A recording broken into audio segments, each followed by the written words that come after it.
नमस्कार दोस्त। आज यह वीडियो बनाने मेरे लिए एक बेहद मुश्किल था।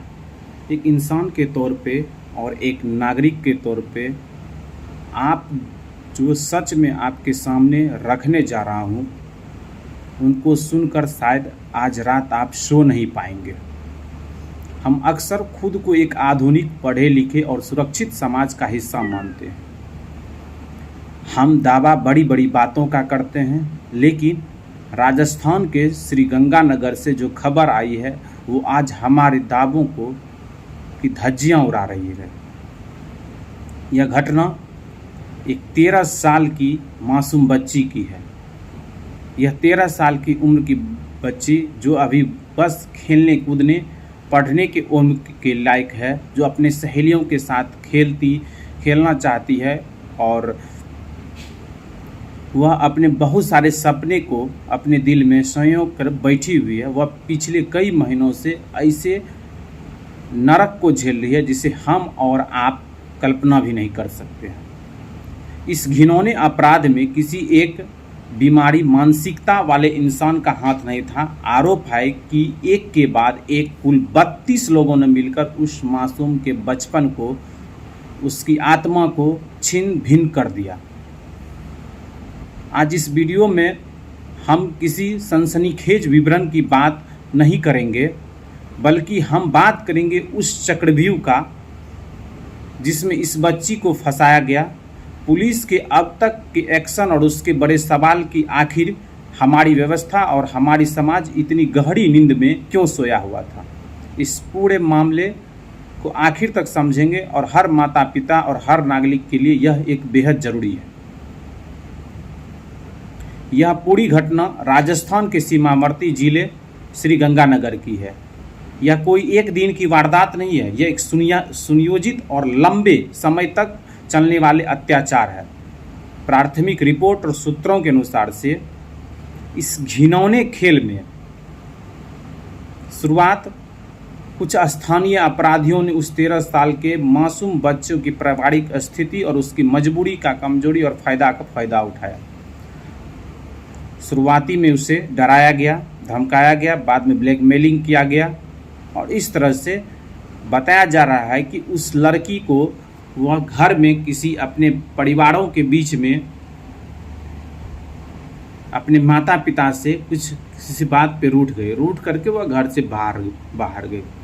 बाहर जाने के बाद वह कुछ देर के बाद जब वह वापस लौटना चाह रही थी तो वह अपने किसी रिक्शे वाले से मदद मांगी और रिक्शे वाले ने मदद करने के बदले वह उसकी इंसानियत इतनी गिर गई थी कि उन्होंने एक होटल वाले को उनको बेच दिया, उस लड़की को, मात्र वो 13 साल की लड़की। जब वह होटल वाले को बेचने गया तो होटल वाले ने उसे खरीद भी लिया और यह सिलसिला यहाँ तक नहीं थमा। एक होटल वाले ने दूसरे होटल को, दूसरे वाले ने तीसरे को, तीसरे ने चौथे, और इसी दरमियान में उनके साथ एक दो नहीं 32 लोगों ने इसे नोच कर बर्बाद कर दिया। यह घटना सुन करके आपके दिल, आपका रूह कांप उठ जाएगा। वह लड़की कुछ दिनों से अस्पताल में भर्ती है। यह घटना हमारे समाज और हमारे समाज में लोगों के लिए एक बहुत बड़े सीख है कि समाज किस ओर की ओर जा रही है। आज हम लोग बात कर रहे हैं, हमारे संसद में नारी शक्ति अधिनियम बिल अधिनियम 2025 को पारित किया गया। नारी को मजबूत और सशक्तिकरण के लिए, समाज में एक दूसरे को मदद करने के लिए, समाज को विश्व गुरु बनाने के तर्ज पे देश को, और हम लोग अभी भी इस एक मासूम बच्चे को इस तरह से प्रताड़ित किया जा रहा है, इस तरह से अत्याचार किया जा रहा है। उस मासूम बच्ची का सिर्फ शारीरिक दोहन नहीं, उसकी मानसिक दोहन भी हुआ। वह समाज के प्रति किस रूप में देखेगी समाज को, ये आपको समझना पड़ेगा। और इस मामला को गंभीरता हुए देखते हुए वहाँ पे सारे अधिकारी भी पहुँचे और श्रीगंगानगर पुलिस थाने में मामला इतना संवेदनशील हो गया कि वह टीम गठित किया गया वहाँ पे, और वहाँ पे जितने भी पुलिस ने उस लड़की का बयान दर्ज किया। उस लड़की के बयान के बाद वह 3-4 होटलों को गिरा दिया गया, होटल मालिक को गिरफ्तार कर दिया गया। लेकिन यह मामला बहुत ही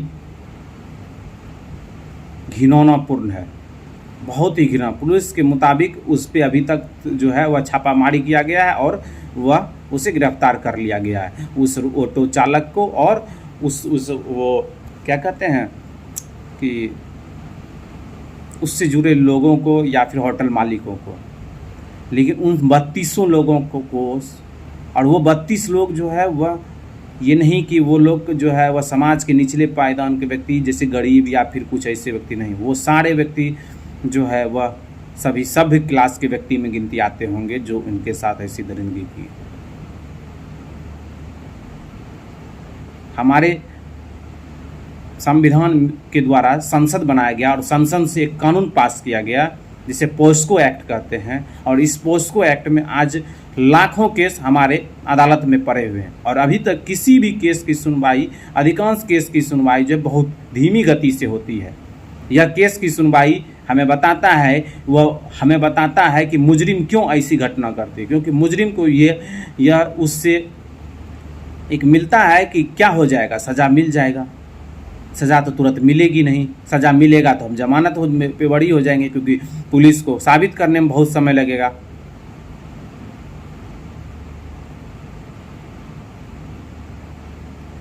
और हम इस वीडियो को बनाने का माध्यम यही था कि हम सभी क्रिएटर्स या फिर दर्शकों से अपील करना चाहते हैं कि इन सभी बड़े मामले में आप सामने आए और सोशल मीडिया और व्यूज़ और टीआरपी में नहीं फंसे, ठीक ना। उस पीड़िता और लड़की के साथ जो अन्याय हुआ है उसके साथ आप उस अन्याय के लिए लड़ें, क्योंकि आज तक अभी तक बहुत सारे न्यूज़ चैनल के प्राइम टाइम रिपोर्टिंग में अभी तक इस खबर के बारे में कोई रिपोर्ट नहीं किया गया राजस्थान की इस घटना के बाद।